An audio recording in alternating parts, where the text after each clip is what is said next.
Welcome back everyone. आज हम start करते हैं ये स्ट्रक्चर ऑर्गेनाइजेशन का बाकी जो बचा हुआ पार्ट है, कॉकरोच और फ्रॉग। हमने दो अलग वीडियोस में कंप्लीट कर लिया। अब ये जो टिश्यू वाला पार्ट है इसे भी कंप्लीट कर लेते हैं। ऐसे लाइन टू लाइन पढ़ने का मतलब तभी है जब हम पूरा चैप्टर एक गो में पढ़े, ताकि मानते हैं कि एक बार में पूरा नहीं होता याद, लेकिन जब एक बार में हम रीडिंग लगाते हैं तो उसका कुछ पोर्शन हमारे दिमाग में बैठ जाता है। फिर जब हम पूरे चैप्टर की एक साथ रीडिंग लगाते हैं ना, तो हम चीज़ें रिलेट कर पाते हैं कि अभी कुछ पार्ट पढ़ के छोड़ दिया, फिर एक दो दिन बाद फिर देख रहे हैं, तो ऐसे चीज़ें रिलेट नहीं कर पाते और ज़्यादा टाइम लगता है उन्हें समझने में। तो कोशिश करनी चाहिए कि एक ही बार में वीडियो कंप्लीट करें, एक गो में से पूरा देखें, तो चीज़ें ज़्यादा क्लियर होंगी अच्छे से। चलो स्टार्ट करते हैं।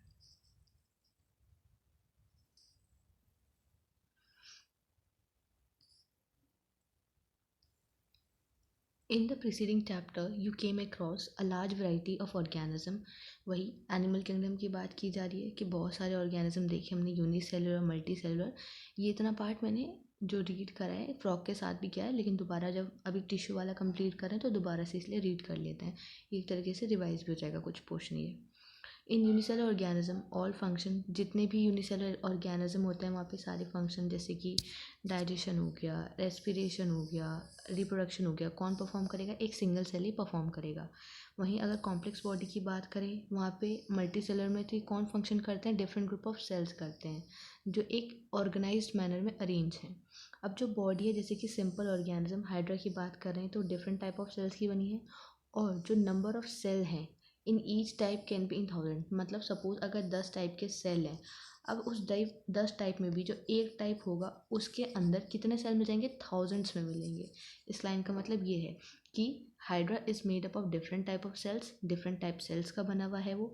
Number of cell in each type, हर एक टाइप में जो नंबर ऑफ सेल्स हैं वो थाउजेंड्स में भी जा सकते हैं। The human body is compose of billion of cells to perform various functions. जो ह्यूमन बॉडी है वो बनी हुई है बिलियन ऑफ सेल्स की, एक क्या परफॉर्म करने के लिए? बहुत सारे फंक्शंस परफॉर्म करने के लिए।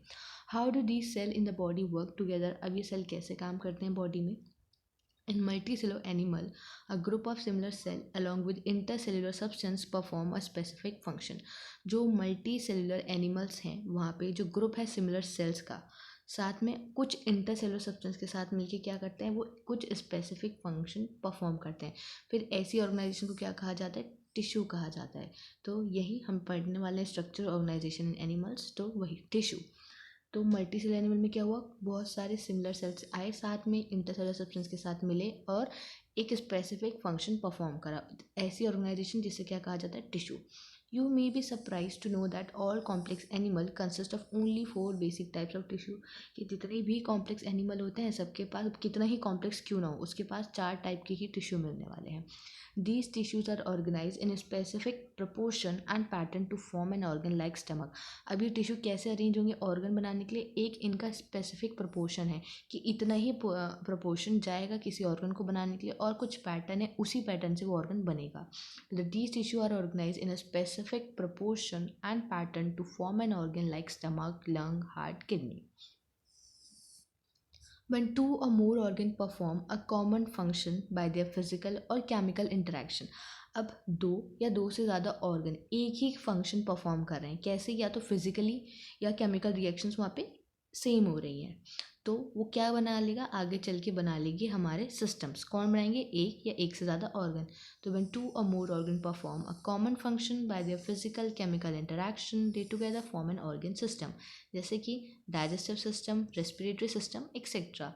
Cells, tissues, organs, and organ system split up the work in a way that exhibit division of labor and contribute to the survival of the body as a whole। अब जो भी हमने पढ़े, cells, tissue, organ और organ system, ये क्या करते हैं? अपना काम बांट लेते हैं। Means split up the work in a way, ऐसे तरीके से अपना काम बांटते हैं कि क्या दिखे वहाँ पे? डिविजन ऑफ लेबर दिखे। मतलब हर एक ऑर्गन, ये नहीं कि कोई ना खाली पड़ा है, ये नहीं होगा। हर ऑर्गन, हर सेल, हर टिश्यू कुछ ना कुछ फंक्शन परफॉर्म करेगा, that is division of labour. तो in a way that exhibit division of labour and contribute to the survival of the body as a whole. और फिर क्या कंट्रीब्यूट करते हैं कि पूरी बॉडी अच्छे से सर्वाइव कर पाए, तो contribute to the survival of the body as a whole. तो ये किसका काम होता है, सेल, टिश्यू, ऑर्गन सिस्टम अपना काम सब बांटते हैं, जो डिविजन ऑफ लेबर शो करता है, और फिर वो कंट्रीब्यूट करता है कि वहाँ पे जो फंक्शंस हैं बॉडी में सर्वाइवल है वो अच्छे से हो पाए। Now moving towards animal tissue. तो इस समय किसका रोल इंपॉर्टेंट हुआ, सेल का, टिश्यू का, ऑर्गन सिस्टम का। Now animal tissues, the structure of the cell vary according to their function, therefore the tissues are different and are broadly classified into 4 types। अब जो स्ट्रक्चर है sales का वो very करता है अकॉर्डिंग टू देयर फंक्शन, कि वो cell कैसा फंक्शन परफॉर्म करने वाला है, उसके बेसिस पे भी स्ट्रक्चर वेरी करता है। इसीलिए टिश्यूज़ को 4 ब्रॉड क्लासिफिकेशंस में बांटा गया है, that is epithelial tissue, connective tissue, muscular tissue and the neural tissue. Now moving towards epithelial tissue. तो हम लिख सकते हैं जो हमारा टिश्यू है वो 4 टाइप में डिवाइड है, epithelial, connective, muscular and the neural. First one is epithelial, पढ़ेंगे एपिथेलियल, फिर पढ़ेंगे हम कनेक्टिव, कनेक्टिव के बाद पढ़ेंगे मस्कुलर, और मस्कुलर के बाद पढ़ने वाले हम न्यूरल। तो ये हमारे 4 टाइप के टिश्यूज़ हैं, चाहे कोई भी कॉम्प्लेक्स बॉडी हो उसमें यही 4 टाइप के टिश्यू मिलने वाले हैं। इसके अलावा, इन चारों के अलावा और कोई टिश्यू नहीं मिलेगा। Now epithelial tissue, we commonly refer to an epithelial tissue as epithelium. अब हम एपिथेलियल टिश्यू को कॉमनली क्या बोलते हैं, epithelial. commonly referred to an epithelial tissue as epithelium, plural epithelia। This tissue has a free surface, कैसा surface है, free surface है, which faces either a body fluid or outside the environment and thus provide a covering or lining for the some part of the body। अभी line important है, ये क्या करते हैं, या तो किसी फेस करते हैं बॉडी फ्लूइड की तरफ या आउटसाइड बाहर इन्वायरमेंट की तरफ होते हैं। मतलब सपोज जैसे ये हमारी स्क्वैमस एपिथेलियम होती है, इसी के अंदर आती है, ठीक है। तो यहाँ इसका फ्री सरफेस है, या तो इधर कोई फ्लूइड मिले आपको या फिर कुछ भी ना मिले, आउटर इन्वायरमेंट, तो दैट इज इसलिए कहा गया है दस प्रोवाइड अ कवरिंग और a lining for some part of the body. या तो बॉडी फ्लूइड की तरफ होगी या आउटसाइड इन्वायरमेंट की तरफ होगी और कवरिंग दे रही होगी किसी को लाइन करी होगी बॉडी के पार्ट को। The cell are compactly packed with the little intercellular matrix. अब जो इसके सेल्स होते हैं कैसे होते हैं, कॉम्पैक्टली पैक्ड होते हैं, जैसे यहाँ देख सकते हैं कॉम्पैक्टली पैक्ड है और यहाँ पे कोई इंटरसेलुलर स्पेस ऐसा हमें देखने नहीं मिल रहा है। The cells are compactly packed with little intercellular matrix. There are 2 types of epithelial tissue, 2 types के एपिथेलियल टिश्यू होते हैं, simple epithelium and the compound epithelium. अब एपिथेलियम को भी 2 टाइप्स में बांटा गया, सिंपल और कंपाउंड। जो सिंपल एपिथेलियम है वो बनी है सिंगल लेयर ऑफ सेल की और फंक्शन करती है क्या, as a lining of a body cavities, ducts and tubes. अभी लाइन इंपॉर्टेंट है कि इसका फंक्शन क्या है, किसका फंक्शन, हमारी सिंपल एपिथेलियम का। Simple epithelium is compose of single layer of cell, एक सिंगल लेयर मिलेगी सेल की। फंक्शन क्या है इसका, लाइन करना, मतलब कवरिंग करना बॉडी कैविटीज, उसकी डक्ट्स और ट्यूब्स को। और जो कंपाउंड एपिथेलियम की बात की जा रही है उसमें कहते हैं 2 या उससे ज़्यादा सेल की लेयर, और इनका काम क्या होता है, protective function as it does in our skin. तो हमारी स्किन में क्या मिलती है, कंपाउंड एपिथेलियम, तो इसका काम क्या है, प्रोटेक्शन करना, प्रोटेक्ट करना। तो हम यहाँ इसे अंडरलाइन करेंगे, इसका काम क्या है, कंपाउंड एपिथेलियम का क्या होगा, इसमें 2 या 2 से ज़्यादा सेल लेयर होंगी और इसका काम है प्रोटेक्शन करना हमारी स्किन का। अब on the basis of structural modification of the cell, simple epithelium is further divided into 3 types. अब जो ये सिंपल एपिथेलियम है इसको फर्दर 3 पार्ट्स में डिवाइड किया गया, किस बेसिस पे, कि स्ट्रक्चरल मॉडिफिकेशन क्या हुआ है, किस में स्ट्रक्चरल मॉडिफिकेशन आएगा, उसके सेल्स में, कि अब उसके सेल्स कैसे हैं, जिसकी वजह से अब इसको हमने 3 टाइप में डिवाइड कर दिया। फर्स्ट वन इज स्क्वामस, फिर है कॉल्यूमिनार और तीसरी है क्यूबॉइडल। ये है इसके 3 सब टाइप, किसके, सिंपल एपिथेलियम के। एपिथेलियम है, एपिथेलियम 2 पार्ट्स में डिवाइड है, simple epithelium, compound epithelium.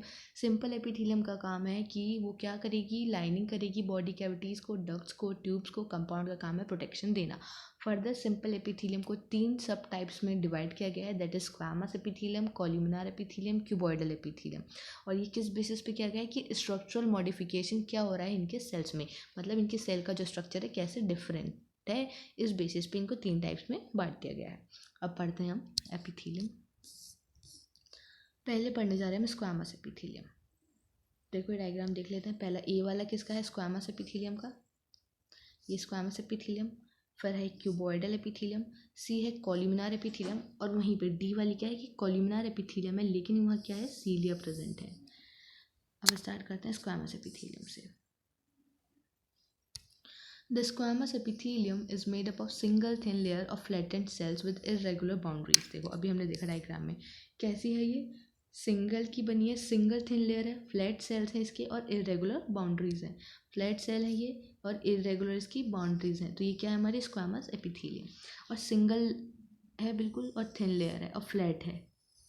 They are found in the wall of blood vessel and air sacs of the lung and are involve in the function like forming a diffusion boundary. अब ये important है कि इनका function क्या है, कहाँ मिलेगी ये, तुम्हें सिंगल लेयर है, इरेगुलर बाउंड्रीज है, फ्लैट सेल्स हैं, कहाँ मिलेगी, walls of blood vessel, blood vessel की वॉल्स में, air sacs of lung means alveoli में मिलेगी, और किस में इन्वॉल्व होगी ये, डिफ्यूजन बाउंड्रीज बनाने में इन्वॉल्व होगी। कौन, स्क्वामस एपिथेलियम। तो यहाँ लिख सकते हो तुम स्क्वामस एपिथेलियम कहाँ मिलेगी, वॉल्स ऑफ ब्लड वेसल, ताकि याद रहे, walls of blood vessel and और जो सैक है, सैक मतलब एल्वेलाई, कहाँ मिलेगी, एल्वेलाई ऑफ लंग में। और क्या बनाएगी, डिफ्यूजन बाउंड्री बनाएगी। समझिए आ रहा है डिफ्यूजन बाउंड्री कैसे एल्वेलाई को लाइन कर रही है, और गैसेस एक्सचेंज कहाँ होता है, वहीं होता है। तो डिफ्यूजन बाउंड्री बनाने में भी स्क्वामस एपिथेलियम का मतलब वहाँ पाई जाती है, ये काम करती है। Now cuboidal epithelium. अब क्यूबॉइडल एपिथेलियम क्या है, वो भी सिंगल लेयर की बनी है और कैसी है, लेकिन क्यूब लाइक सेल्स हैं। कैसे सेल्स हैं, क्यूब लाइक। तो the cuboidal epithelium is composed of single layer of cube like cell. कैसे हैं, देखो क्यूब लाइक सेल्स हैं, ये क्यूब किसी शेप है। This is commonly found the ducts of gland. अब कहाँ मिलेगी, ग्लैंड्स की डक्ट में।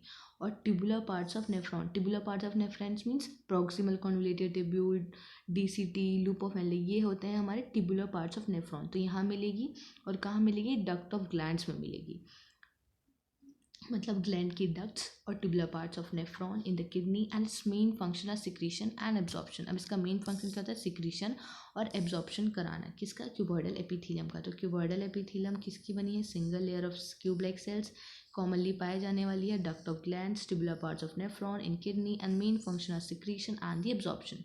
जो एपिथेलियम है प्रॉक्सिमल कॉन्वोल्यूटेड ट्यूब्यूल की, that is PCT of a nephron in the kidney has microvilli.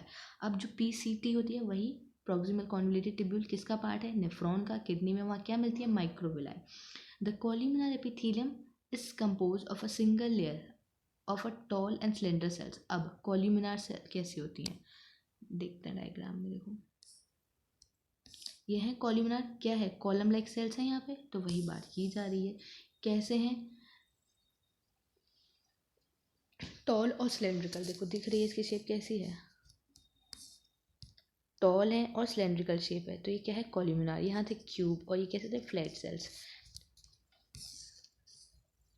तो द कॉल्यूमिनार एपिथेलियम,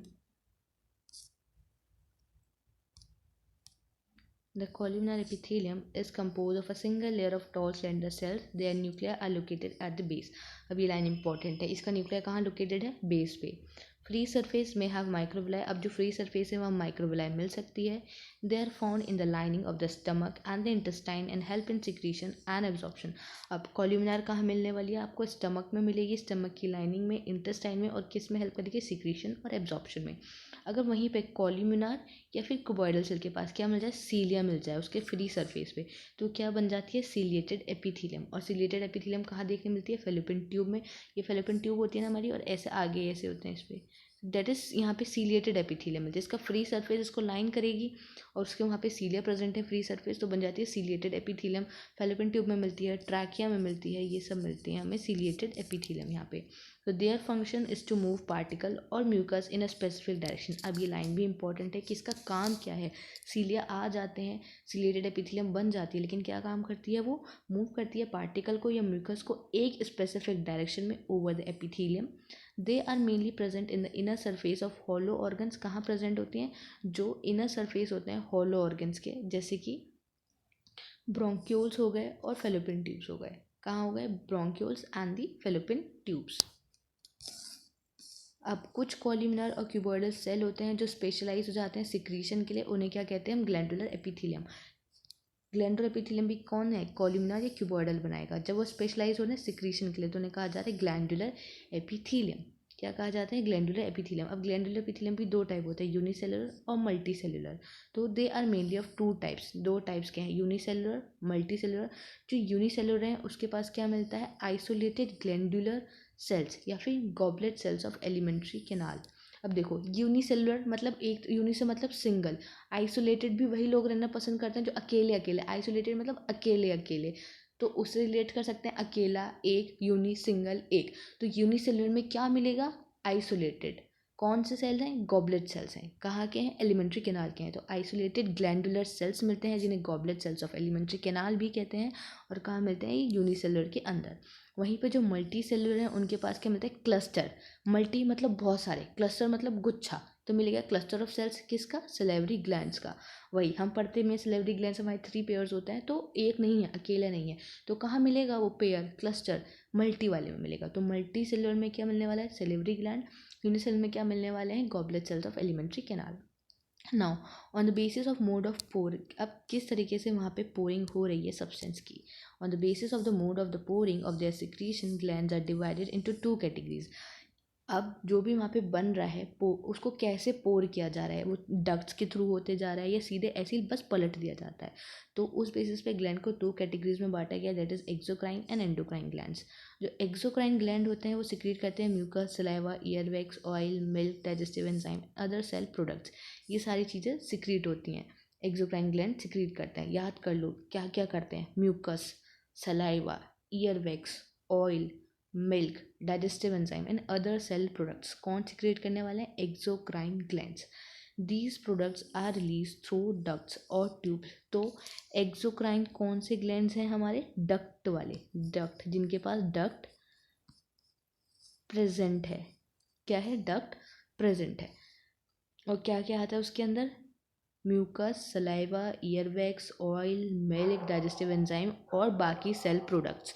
ये है किसके थ्रू? डक्ट और ट्यूब के थ्रू रिलीज हो रहा है। अगर इन कंट्रास्ट वहीं पे बात की जाए, किसकी बात की जाए? एंडोक्राइन ग्लैंड्स की। In contrast the endocrine gland do not have ducts. जो एंडोक्राइन ग्लैंड्स हैं उनके पास डक्ट्स नहीं होती हैं। Their products called hormones are secreted directly into fluid bathing the gland. जो उनके प्रोडक्ट हैं जिन्हें क्या कहते हैं? हम हार्मोन्स कहते हैं। वही endocrine glands are ductless gland और उनके प्रोडक्ट्स को हार्मोन कहा जाता है। वो सिक्रेट होते हैं डायरेक्टली किसमें? Fluid bathing the blood. मतलब उसमें कोई ऐसे डक्ट, कोई एक मीडियम नहीं है उनको ले जाने का, वो सीधे ऐसे ही पोर कर दिए जाते हैं। मतलब फ्लूइड बाथिंग द ग्लैंड, मतलब उसी में ग्लैंड उसी फ्लूइड में डूबा पड़ा है आराम से। Compound epithelium. अब हम बात करने जा रहे हैं कंपाउंड एपिथेलियम की। ये थी हमने पढ़ी सिंपल एपिथेलियम, अब बात करेंगे कंपाउंड एपिथेलियम। कंपाउंड एपिथेलियम किसकी बनी है? ऑब्वियसली बात है, ज़्यादा सेल्स होंगे वहाँ पे। तो compound epithelium is made of more than one layer, एक लेयर से ज़्यादा की बनी है, that is multi layer of the cell and this has limited role in secretion and absorption. इसलिए उसका काम क्या है? लिमिटेड रोल है सिक्रीशन और एब्जॉर्प्शन में। उसका मेन फंक्शन है protection against the chemical and the mechanical stress. They cover the dry surface of the skin. वो क्या करते हैं? स्किन के ड्राई सरफेस को कवर करके रखते हैं। जो मॉइस्ट सरफेस होता है बकल कैविटी का, फायरिंग्स का, inner lining of ducts of salivary gland end of the pancreatic ducts. तो ये है कि अब ये भी इंपॉर्टेंट है, कहाँ कहाँ मिलेंगे ये बता रहा है। तो कहाँ कहाँ मिल रहे हैं? Surface of the skin, dry surface जो होगा स्किन का, मॉइस्ट सरफेस किसका? बकल कैविटी का, फायरिंग्स में मिलेगी, या inner lining of ducts, ducts की अंदर जो लाइनिंग होती है अंदर की तरफ वहाँ मिलेगी, जैसे कि सलेवरी ग्लैंड हो गए और पेनक्रियाटिक डक्ट्स हो गए। तो ये है इनकी लोकेशन, कहाँ कहाँ पे हमें कंपाउंड एपिथेलियम मिलने वाली है। कैसी होती है? Multi layer. मेन फंक्शन क्या है इसका? प्रोटेक्शन देना, प्रोटेक्ट करना। और ये मल्टी लेयर है इसलिए इनका लिमिटेड रोल होता है किसमें? सिक्रीशन और एब्जॉर्प्शन में। अब वहीं पे अब बात की जाते हैं जंक्शंस की, हम बात करने जा रहे हैं। तो a cell in epithelium are held together with little intercellular material. अब जितने भी सेल्स होते हैं एपिथेलियम में वो कैसे हैं? कुछ ना कुछ वहाँ पे इंटरसेल्युलर, मतलब सेल्स के बीच में, ये सेल्स हैं हमारे, तो इनके बीच में कुछ ना कुछ यहाँ पे सब्सटेंस प्रेजेंट होगा, दैट इज इंटरसेल्युलर सब्सटेंस, जो सेल्स के बीच में है।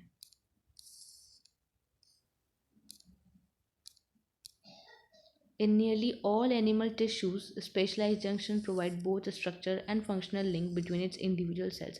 अब ये पूछ सकते हैं कि जो स्पेशलाइज जंक्शंस हैं तो जंक्शन का काम क्या है। अगर इन जनरल वे पूछा जाए कि जंक्शन क्या काम करते हैं तो प्रोवाइड बोथ क्या देते हैं, स्ट्रक्चरल और फंक्शनल लिंक, किसके बीच में, इंडिविजुअल सेल्स के बीच में। 3 type of cell junction are found in epithelium. कितने टाइप के जंक्शंस मिलने वाले हैं यहाँ पे, 3 टाइप के मेन।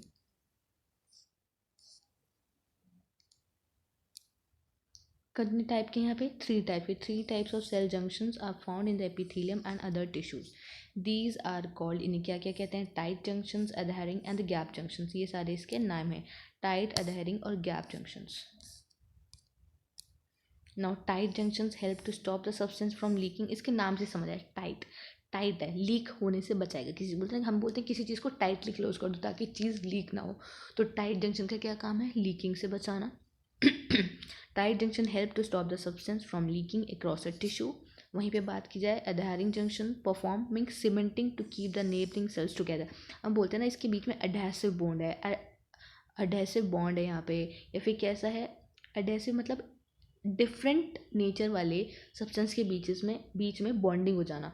और जब वो बॉन्डिंग होती है तो एकदम टाइट बॉन्डिंग होती है, इसलिए यूज़ किया गया यहाँ पे word cementing, to keep the neighbouring cells together.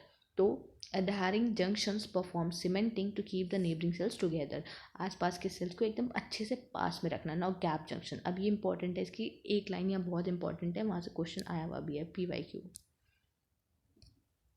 क्या देखते हैं, gap junction facilitates the cell to communicate. क्या क्या कर रहा है, कम्युनिकेशन करा रहा है gap junction with each other, एक दूसरे से, बाय कनेक्टिंग द साइटोप्लाज्म। और कैसे कराता है, उसके साइटोप्लाज्म को कनेक्ट करके, ऑफ द एडजॉइनिंग सेल्स, जो आसपास के सेल्स हैं उनके साइटोप्लाज्म को कनेक्ट करके इनके बीच में कम्युनिकेशन कराता है।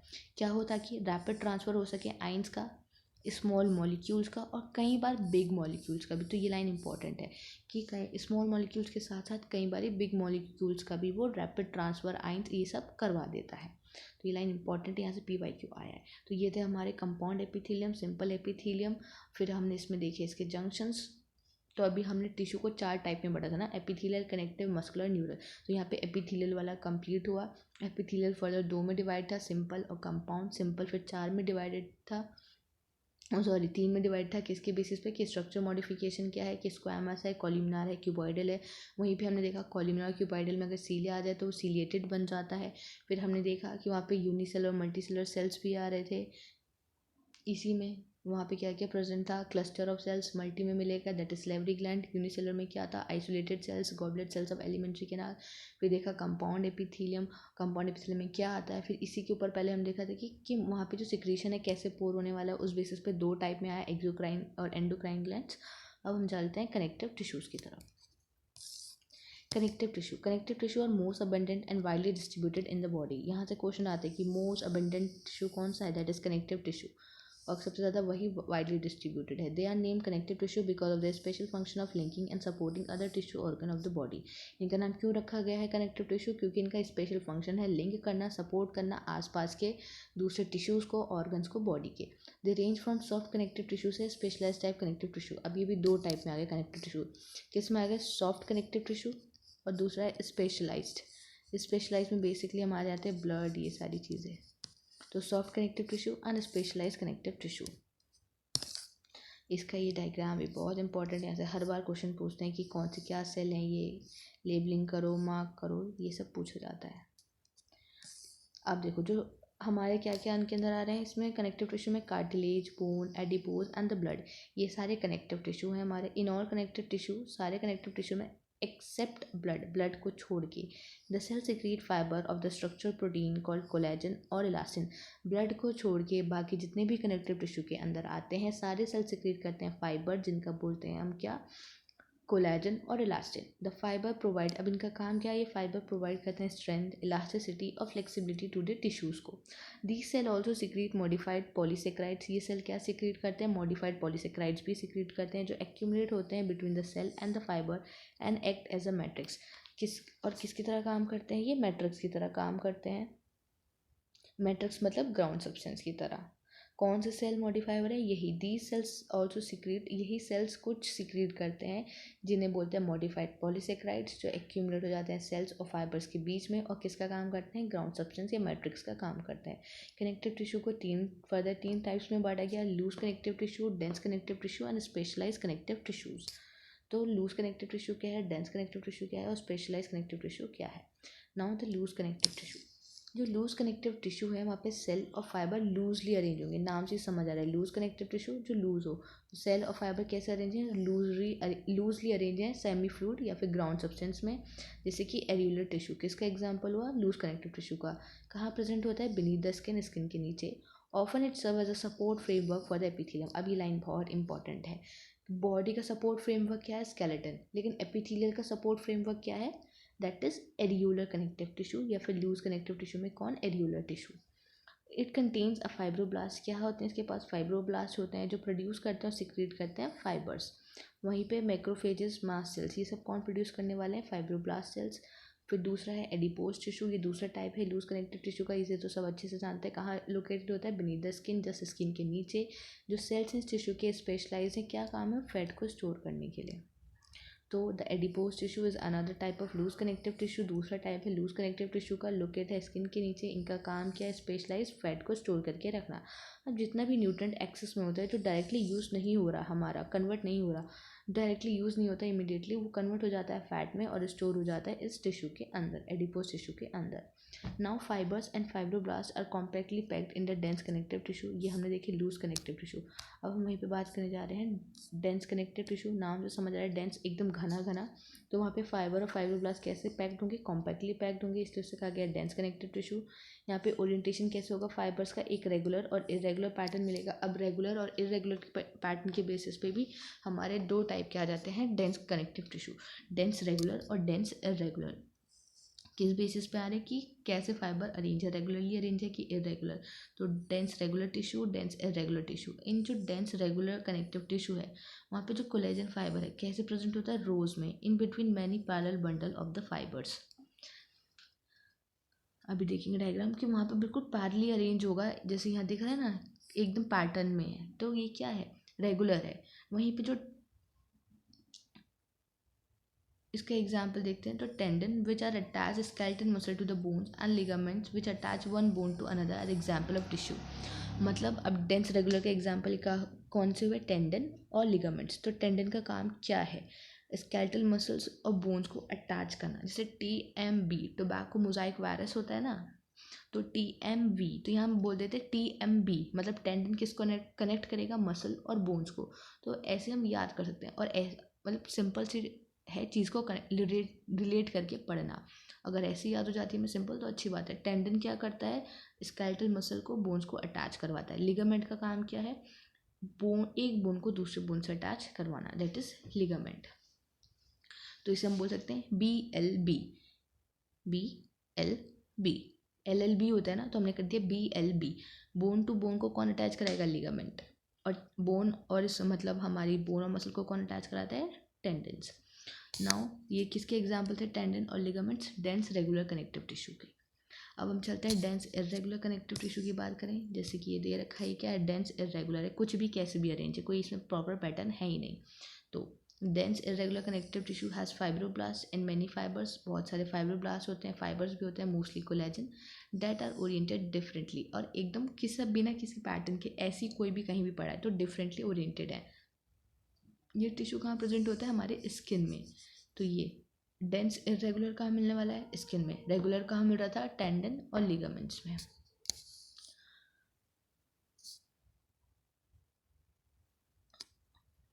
Now cartilage, bone and blood are various type of specialised connective tissue. क्या है ये, स्पेशलाइज्ड कनेक्टिव टिश्यू है, कौन, cartilage, blood and bones, these are specialised connective tissue.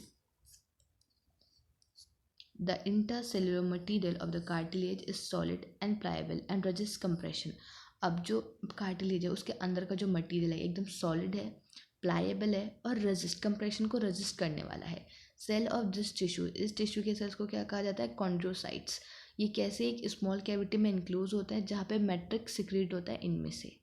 तो हम क्या कह सकते हैं, cell of this tissue that is chondrocytes are enclose in a small cavity within the matrix secreted by them. Most of the cartilage in vertebra embryo are replace by the bones in adult. बहुत सारे cartilage vertebrae में, embryo के vertebrae में replace हो जाते हैं bone से जैसे जैसे वो अडल्ट फॉर्म में आता है। कार्टिलेज कहाँ प्रेजेंट होता है, टिप ऑफ नोज पे, आउटर ईयर जॉइंट्स पे, between adjacent bones of the vertebral column. जो हमारा वर्टिबल कॉलम है उसकी जो एडजेसेंट बोन्स होती हैं वहाँ पे भी हमारा ये प्रेजेंट होता है कार्टिलेज। लिम्स में, हैंड्स में, इन एडल्ट्स, तो यहाँ कार्टिलेज हमारा प्रेजेंट होता है। बोन्स कैसी है, हार्ड है और नॉन प्लायबल है। कैसा क्या है, ग्राउंड सब्सटेंस, जिस किस में रिच है, कैल्शियम सॉल्ट्स और कोलेजन फाइबर्स में। यही क्या देते हैं, बोन को स्ट्रेंथ देते हैं।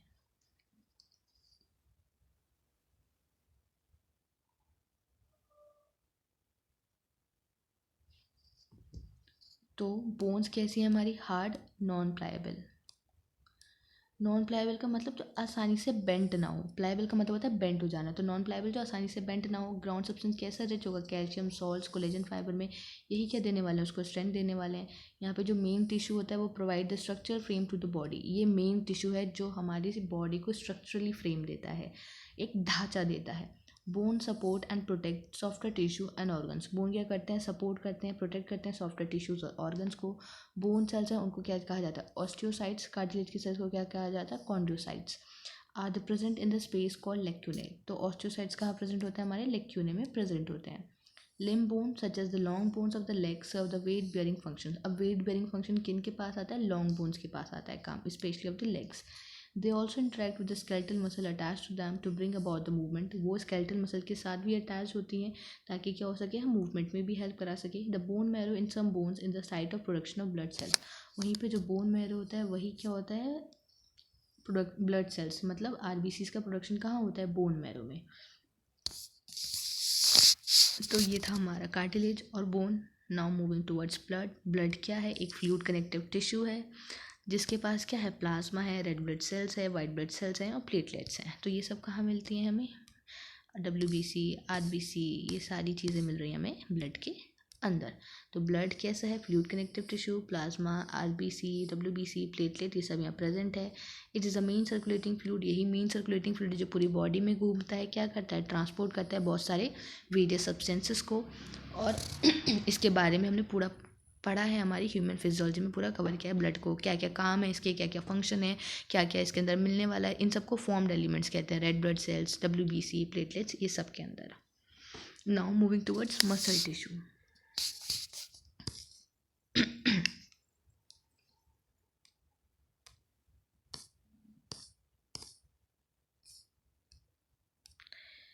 Each muscle is made up of many long cylindrical fiber arranged in parallel arrays। कैसे हैं, बहुत सारे लंबे cylindrical fibers इनसे बने हुए हैं जो पैरेलली अरेंज्ड हैं। These fiber composed of numerous fine fibrils। इनके अंदर क्या होते हैं, छोटे छोटे फाइन फिब्रिल्स आते हैं जिन्हें कहा जाता है मायोफिब्रिल्स। अब मसल फाइबर्स कॉन्ट्रैक्ट होते हैं, मतलब शॉर्टन होते हैं in response to the stimulation, relax होते हैं, वापस अपनी लेंथ में आते हैं और रिटर्न कर देते हैं उस अनकॉन्ट्रैक्ट स्टेट में आ जाते हैं इन अ कोऑर्डिनेटेड फैशन। तो ये क्या हुआ, अगर वहाँ पे क्या हो रहा है, कॉन्ट्रैक्शन हो रहा है, मसल फाइबर छोटा हो रहा है, दैट इज वहाँ मसल कॉन्ट्रैक्शन हो रहा है। जब मसल फाइबर वापस अपनी लेंथ में आ जाए, ओरिजिनल लेंथ गेन कर ले, अनस्ट्रेच कंडीशन होती है, तो उसे हम कहते हैं रिलैक्सेशन। और ये सब काम कैसे होता है, दोनों कोऑर्डिनेटेड वे में होता है। ये नहीं कि एक आगे हो गया एक पीछे हो गया, एक होगा उसके बाद दूसरा होगा, that is coordinated fashion. Their action move the body to adjust changes in the environment and to maintain the position of the various parts of the body। इनका काम क्या है, मूव करना बॉडी को, एक्शन के अगेंस्ट, स्टिमुलस अगेंस्ट जो भी आता है उसके अगेंस्ट मूव करना, और जो भी चेंजेस हो रहे हैं इन्वायरमेंट के अकॉर्डिंग उसके हिसाब से चेंज होना और अपनी पोजीशन को मेंटेन करके रखना बॉडी के। In general muscle play an active role in all the movements of the body. अगर जनरली बात की जाए तो मसल का क्या काम है, एक इम्पॉर्टेंट काम है या फिर एक्टिव रोल है बॉडी के मूवमेंट में।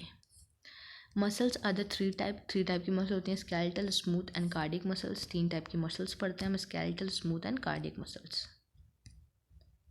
अब जो स्केलेटल मसल्स हैं वो क्लोजली अटैच है स्केलेटल बोन से। टिपिकल मसल जैसे कि बाइसेप्स हो गए, striated striped skeleton muscle fibres are bundle together in a parallel fashion. आशी कैसे अरेंज है, एक ऐसे पैरेलली अरेंज होती हैं पैरेलल फैशन में। A sheet of tough connective tissue enclose several bundles of the muscle fiber। अब ये क्या है, ये सारे हमारे मसल बंडल हैं। अब ये एक टफ शीट के अंदर ऐसे एनक्लोज होते हैं पूरे।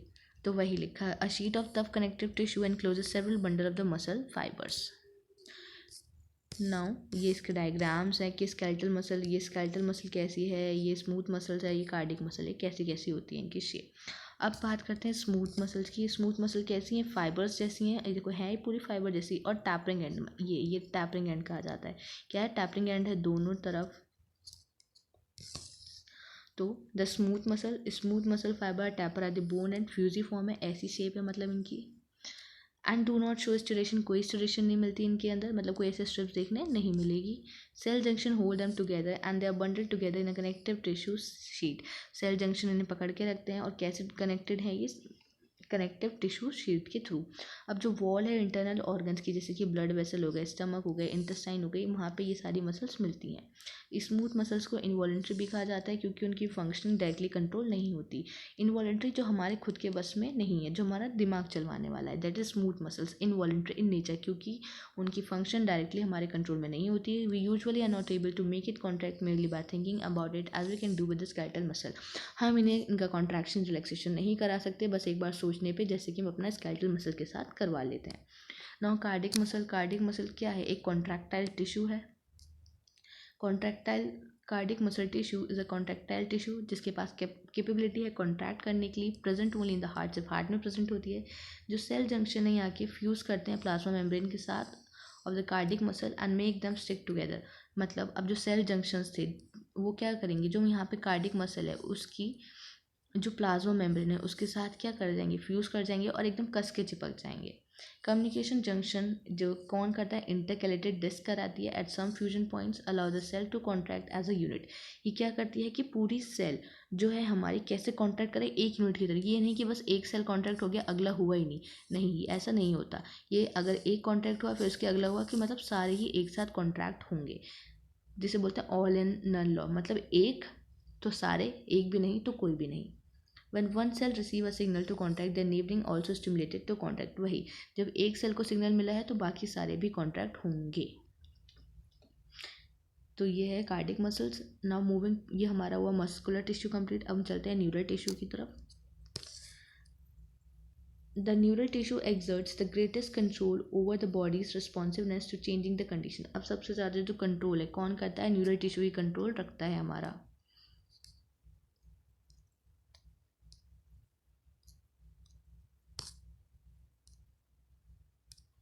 तो the neural tissue exerts the greatest control over the body's responsiveness to changing the condition। Neurons the unit of neural system are excitable cells. Neurons जो है यूनिट न्यूरल सिस्टम की कैसी हैं, एक्साइटेबल सेल्स हैं। The neuroglial cell which constitute the rest of the neural system protect and support the neurons. Neurons तो आते ही आते हैं, न्यूरॉन्स के साथ कौन आते हैं, न्यूरोग्लियल सेल आते हैं जो कॉन्स्टिट्यूट करते हैं बाकी बचे हुए न्यूरल सिस्टम को प्रोटेक्ट करना, न्यूरॉन को सपोर्ट करना किसका काम है, न्यूरोग्लियल सेल्स का काम है। Neuroglia makeup more than the 1/2 of the volume of the neural tissue in body. अब ये भी इंपॉर्टेंट है कि न्यूरॉन बनाता है या न्यूरोग्लिया बनाता है। तो न्यूरोग्लिया बनाता है 1/2 ऑफ द वॉल्यूम, जितना भी वॉल्यूम है उसका हाफ पार्ट कौन बनाने वाला है न्यूरल टिश्यू में, neuroglia. When neuron is suitably stimulated and electrical disturbance is generated। जब न्यूरॉन suitably stimulate हो जाए, कोई भी स्टिमुलस आ रहा है उसके पास, तो इलेक्ट्रिकल डिस्टर्बेंस है वो जनरेट होता है, जो ट्रांसफ़र होता है पूरा अलोंग द प्लाज्मा, प्लाज्मा के थ्रू पूरा ट्रांसफ़र होता है। और arrival of the disturbance at the neurons ending और the output zone triggers the event that may cause stimulation और inhibition of the adjacent neuron and other cell. मतलब वहाँ से स्टिमुलस आया, इलेक्ट्रिकल कंडक्टिविटी चली, न्यूरॉन के एंड पे पहुँच गई, यहाँ सिनेप्टिक नॉब्स होते हैं, एक्सॉन्स होता है। अब ये डिपेंड करता है कि वहाँ पे जो सिग्नल आया, जो डिस्टर्बेंस आया, वो क्या करेगा, ट्रिगर क्या करेगा, या तो उसको उसी स्टिमुलेशन करवाएगा उस चीज़ का जो सिग्नल आया है, या फिर उसको इनहिबिट कराएगा। ये डिपेंड करता है पूरा कि स्टिमुलस कैसा गया है। नाउ अब ये हमारे यहाँ पे सारे टिश्यूज़ कंप्लीट हो गए, एपिथेलियल, मस्कुलर, न्यूरल और जो भी हमारे कनेक्टिव टिश्यूज़ थे। तो यहाँ पे हमारे कंप्लीट हुए ये सारे टिश्यूज़। अब हम एक बार करते हैं कि ऑर्गन सिस्टम क्या है। जो बेसिक टिश्यू हमने अभी पढ़े सारे, ये सब क्या बनाने वाले हैं, आगे चल के ऑर्गन्स बनाने वाले हैं। Organs which turn associated to form organ system, फिर वही ऑर्गन चल के क्या बनाएगा आगे, ऑर्गन सिस्टम बनाएगा मल्टीसेलर ऑर्गेनिज्म में। वही ऑर्गेनाइजेशन एसेंशियल है और एफिशिएंट है better coordinated activities of million of cell constituting an organism. अब किसी ऑर्गेनिज्म को चलाने के लिए ये बहुत इंपॉर्टेंट है इन चीज़ों का होना, that is organ system, organs in सब का। ईच ऑर्गन हमारी बॉडी में एक या एक से ज़्यादा टाइप के टिश्यू से बनता है। तो ये लाइन क्या कही गई कि each organ in a body is made up of one और more type of tissue. For example अगर हमारे हार्ट की बात की जाती है तो जो हार्ट है वहाँ पे सारे consist all the 4 type of tissue, मतलब हार्ट ऐसा ऑर्गन है जहाँ पे ऑल 4 टाइप ऑफ टिश्यूज मिलने वाले हैं, epithelial, connective, muscular and the neural, सारे मिलेंगे। We also notice after some careful study that complexity in organ and organ system display certain discernible trend. Discernible trend का मतलब होता है इवोल्यूशनरी ट्रेंड्स। तो we also notice after some careful study the complexity organ में, organ system में display करती है कुछ सर्टेन डिसर्नेबल ट्रेंड्स, मतलब evolutionary trends. This discernible trend is called evolutionary trend. आगे बता दिया इन्होंने कि जो डिसर्नेबल ट्रेंड्स होते हैं इनको इवोल्यूशनरी ट्रेंड कहा जाता है। That will study in the class 12। You are being introduce to the morphology anatomy of 3 organism. यहाँ पे हम पढ़ते हैं 3 की मॉर्फोलॉजी एनाटमी, जिसमें हम कंप्लीट कर चुके हैं हमारा cockroach and the frog. Earthworm हम नहीं पढ़ते। तो डिफरेंट इवोल्यूशनरी लेवल पे इन्होंने दिखाया है अपना ऑर्गेनाइजेशन फंक्शन। अब हम ये भी पढ़ चुके हैं मॉर्फोलॉजी का मतलब क्या है कि बाहर एक्सटर्नल विजिबल फीचर्स उसके, प्लांट और माइक्रोब्स के केस में। वहीं अगर हम मॉर्फोलॉजी हम प्रिसाइजली चलें, यही मतलब है, अगर एनिमल में चलें तो मॉर्फोलॉजी हो गई बाहर से कैसे दिख रहा है, वहीं पे जो उसके इंटरनल ऑर्गन है उनकी स्टडी, उनकी मॉर्फोलॉजी, तो उसे कहते हैं हम एनाटमी। तो वही इन्होंने यहाँ चीज़ बताई गई है कि ये क्या है हमारी morphology refers to study of form और externally visible feature in the case of plant और microbe. The term morphology precisely means this. वहीं पे अगर हम एनिमल्स की बात की जाए तो the in case of animal this refers to the external appearance of the organ और the part of the body. Externally कैसे अपेयर करते हैं, वहीं पे the word anatomy conventionally use for the study of morphology of the internal organs in the animal. अब internal organs की morphology को पढ़ना है, that is known as anatomy. You will learn the morphology anatomy of earthworm, cockroach and frog representing the invertebrates and vertebrates. तो invertebrates कौन कहा गया है, अर्थवॉर्म और कॉकरोच को, और फ्रॉग कहा गया वर्टिब्रेट्स को। तो यहाँ पे ये जो ऑर्गन और ऑर्गन सिस्टम वाली थी वो भी चीज़ हमने पूरी कंप्लीट कर ली। तो ये हमारा पूरा चैप्टर यहाँ कंप्लीट हो गया, जिसमें हमने सारा कवर करा, टिश्यू, सेल्स, टिश्यूज़ के type, epithelial tissue, connective tissue, muscular tissue, neural tissue, वहाँ पे ऑर्गन, ऑर्गन सिस्टम में कॉकरोच और फ्रॉग की अलग 2 वीडियोज़ हैं, वहाँ पे पूरा वो कंप्लीट है एक ही शॉट में। तो जिसने नहीं पढ़ा हो तो वहाँ से पढ़ लेना। मिलते हैं अब नेक्स्ट वीडियो में, तब तक के लिए थैंक यू।